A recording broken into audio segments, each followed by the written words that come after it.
bala-bala bili bolo-bolo.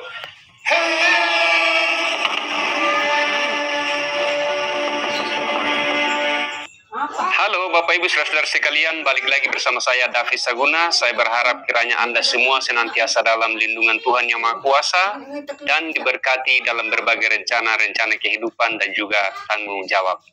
Nah, di segmen kali ini kita akan melihat bagaimana seorang Donditan dikuliti habis atau dipermalukan seorang apologetik Kristen atau YouTuber Kristen, ya, untuk membuktikan bahwa sesungguhnya Donditan ini sama sekali tidak paham ajaran-ajaran agama yang dianut sebelumnya, yakni Kristen. Demikian pun ia sama sekali juga tidak memahami ajaran-ajaran agama yang ia anut saat ini, yakni agama Islam. Sebelum kita lanjut menanggapi, kita langsung saja dulu ke TKP. Ya kan, mukanya itu udah kayak siapa, gue lihat. Berbeda sekali kawannya kalau dia ketika pakai jaket gaya-gaya orang Kristen, gagah. Kalau sekarang ini kayak udah penyakitan dia, kayak sudah tua sekali. Dia kalau dia Bible menjelaskan itu kan gagah sekali style Kristen dibawanya. Tapi kalau style begini kayaknya dia tua sekali ya, kayak muka-muka idiot. Nah, ya kan lihat. Juga hari raya yang besar bagi umat Islam. Karena kan selain juga memperingati prosesi daripada iman daripada Nabi Ibrahim alaihissalam yang sangat kita cintai, yang tiap kali kita bersolat selalu kita sebut namanya ya di dalam tahiyatul akhir kita. Iman di mana seorang hamba Allah ya, yang akhirnya beliau juga disebut sebagai kekasih Allah ya, di mana iman seorang Nabi Ibrahim alaihissalam diminta untuk mengorbankan anaknya yang mana ada diminta mengorbankan anaknya juga adalah ngarang-ngarang ekornya.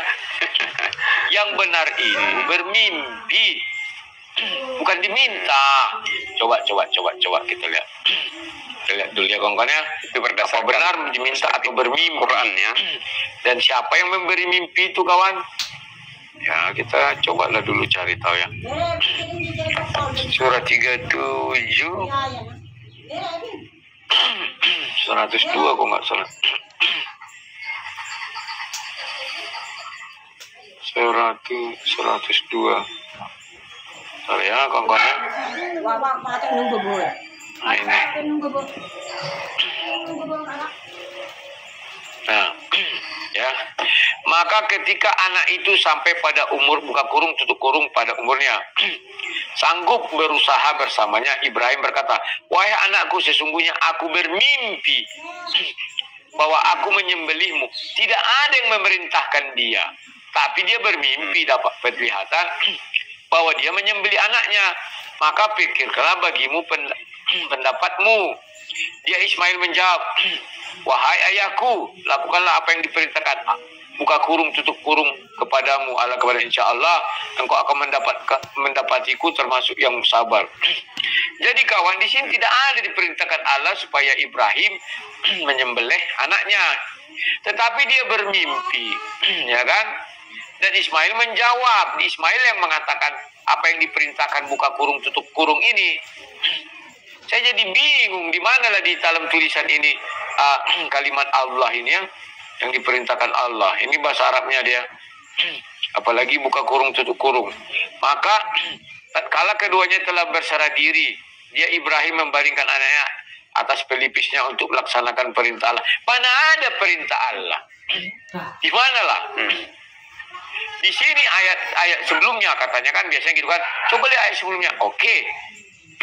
Maka kami beri kabar gembira. Tidak ada di sini perintah, melainkan kabar gembira kelahiran buka kurung tutup kurung Ismail. Gak langsung Ismail bu ya, tapi buka kurung tutup kurung. Nah perintah mana? Ayat 100. Ayat 100 si Ibrahim meminta anak. Ya. Jadi tidak ada di sini perintah. 102 pun bukan perintah. Paham kalian kawan-kawan ya? Mereka tidak mengerti kenapa Ibrahim mempersembahkan anaknya. Jawabnya karena mimpi. Bahwa di dalam mimpinya Ibrahim muncullah itu. Itu bukan perintah, mimpi. Yang mana perintah? Ini kalimatnya loh. Saya tidak menambahi, tidak mengurangi. Saya hanya membacakan saja. Ya, surah 37 ayat 1-2.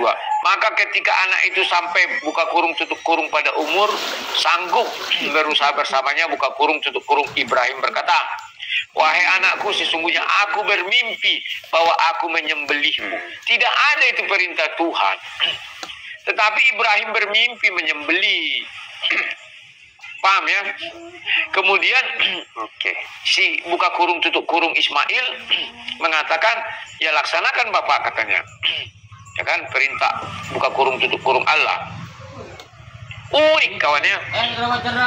Jadi apa lah sebenarnya yang mereka nggak paham apa yang mereka imani. Aduh. Nah, kita lanjutkan lagi. Kalau berkorban sekarang kan sudah saya katakan, karena itu untuk memberikan hewan ternaknya itu ya. Kalau kita berpenghasilan, hewan ternak kita menghasilkannya. Kita lanjutkan dikit lagi. Dondi setan ini ya, yang sudah kelihatan langsung tua menuanya. Dondi setan dicintainya, yang mana beliau membutuhkan waktu yang begitu panjang untuk menunggu anaknya, kemudian diuji oleh Allah Subhanahu wa taala untuk diberikan kepada Allah Subhanahu wa taala. Namun dengan iman yang sangat teguh, Habib Muhammad tetap memenuhi perintah daripada Sang Pencipta, sehingga semuanya diganti dengan sesuatu yang indah. Nah, apa maknanya bagi kita umat Islam? Semuanya diganti dengan sesuatu yang indah. Dia pun tidak mengerti kenapa harus diganti dengan domba. Ya kan? Kita buka lagi ayat tadi, masih banyak itu kelanjutannya pokoknya. Mereka yang tidak tahu asal nyam-nyam aja. Tapi kalau bicara Bible, gayanya selangit. Kayak dia aja ada profesor doktor SHMH. Standar bala-bala bili-bolo. Ya, nah ini. Dan kami tebus anak itu dengan seekor sembelihan yang besar. Inilah saya heran. Al-Quran ragu-ragu menyebutkan sembelihan itu apa. Kalau di Bible dijelaskan domba. Ya. Saya bukakan isi Alkitabnya. Bentar. Kejadian 22. Wah, ada apa dengan Alkitab ini? Tidak dapat dijangkau katanya. Oh, ini bisa. Sabar ya kawan-kawan ya. Kita buka. Habis ini nanti saya membahas bagaimana dengan orang Kristen. Apakah bisa memberi bantuan korban? Apakah bisa menerima daging korban? Kalian siap-siap. Ya, aku tampari. Kalau kalian nggak siap, aku tidak bicara. Kalau kalian siap, oke, aku bukakan. Sampai mana tadi? Memang kalau bicara firman Tuhan ini kawan harus tegas. Terkadang tidak sesuai juga dengan kemanusiaan. Nah, kalau di sini dikatakan Kejadian 22, firman-Nya, ambillah anakmu yang tunggal itu yang engkau kasih yakni Ishak. Pergilah ke tanah Moria dan persembahkan dia di sana sebagai korban bakaran pada salah satu gunung yang akan kukatakan kepadamu. Bayangkan, disuruh dia membawa si Ishak sebagai korban bakaran. Sebelum dia bakar harus dibunuh dulu. Bukan mimpi. Itulah perbedaan Bible dengan Quran. Kalau di Quran dikatakan mimpi, surah 37 ayat 102 tadi. Jadi si dondi setan, si umi tua itu juga tidak mengerti mengapa itu ada. Ya, dia nanti bercerita anaknya Sarah. Siapa Sarah, di mana di situ jelaskan Sarah nggak ada. Siti Sarah lah kan, ngarang-ngarang bebas aja orang suka hatinya. Ya kan? Lalu, ya. Ini. Nah, kita baca lagi. Dikatakan di sini apa? Nah. Lalu ia berfirman, jangan bunuh anak itu. Jadi ini firman, bukan mimpi kawan. Ya, kalau firman itu diucapkan langsung, kalau mimpi itu bagaimana ya? Ada orang bilang buat tidur lah. Entah apalah ya. Jangan bunuh anak itu dan jangan kau apa-apakan dia. Sebab telah ku ketahui sekarang bahwa engkau takut akan Allah dan engkau tidak segan-segan untuk menyerahkan anakmu yang tunggal kepadaku. Lalu Abraham menoleh dan melihat seekor domba jantan. Di sini Bible itu kenapa saya suka baca Bible, kenapa saya beriman mati-matian kepada Bible, karena Bible itu setiap kalimatnya tegas, nggak ada keraguan-raguan di dalamnya. Dibilang seekor domba jantan, ada nggak keraguan? Tidak ada. Ya, kita bandingkan dengan yang tadi itu, coba. Kamu bingung. Kami tebus anak itu dengan seekor sembelihan yang besar. Apa seekor sembelihan yang besar? Dari jenis apa? Apakah gajah? Itu kan yang besar. Oh enggak, itu kan tidak disembelih. Oke, kita turunkan levelnya. Apakah beruang yang besar? Apakah beruang bisa disembelih? Semua bisa disembelih manusia. Oke, itu haram. Oke, turun lagi. Apakah kerbau? Apakah sapi? Bingung. Harusnya itu yang diajarkan oleh orang Sidon di setan ini.